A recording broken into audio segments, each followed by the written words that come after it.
Assalamualaikum warahmatullahi wabarakatuh. Okey, pada kali ini saya nak share satu ilmu iaitu berkaitan dengan plug soket.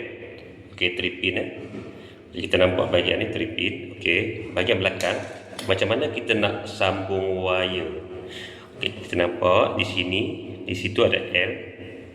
L tu adalah wire api ataupun wire live. Okey, yang nampaknya bahagian garis-garis tu, E itu adalah wire earth.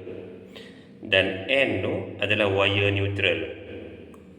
Okey, wire left adalah wire merah. Kebiasaannya wire merah. Dan wire earth kebiasaannya adalah wire hijau. Dan N kebiasaannya adalah wire hitam. Okey, di sini saya akan tunjuk wire. Okey, kita nampak wire ni. Okey, banyak wire, 3 wire kita boleh sambung. Okey, wire hijau ni adalah wire E tadi. Itu wire earth, dan yang merah ni adalah wire L atau wire live lah. Okey, yang hitam ni adalah wire neutral. Okey, sekarang kita nak sambung. Selepas sambung saya akan tunjuk kepada anda bagaimana sambungan tersebut. Okey, sekarang wire kita dah sambung.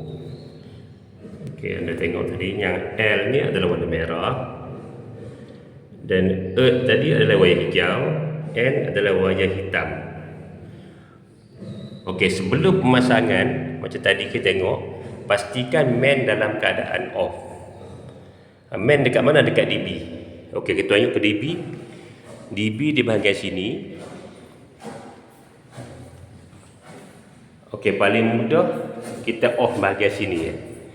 Kita tekan sini, bahagian sini dia akan jatuh. Okey, setelah jatuh tu maksudnya supply dah tak ada. Tapi sebelum nak mulakan kerja, pastikan juga anda ada test pen. Test pen anda nak cek wire yang mana? Okey, anda kena cek wire yang berwarna merah. Okey. Okey, kita dah off kan? Okey, tak ada. Lampu tak menyala. Maksudnya supply dah terputus. Okey, anda baru boleh start kerja. Pemasangan soket ataupun switch ataupun berkaitan dengan elektrik. Okey, sekian perkongsian saya pada kali ini. Moga ianya memberi manfaat kepada anda semua. Assalamualaikum warahmatullahi wabarakatuh.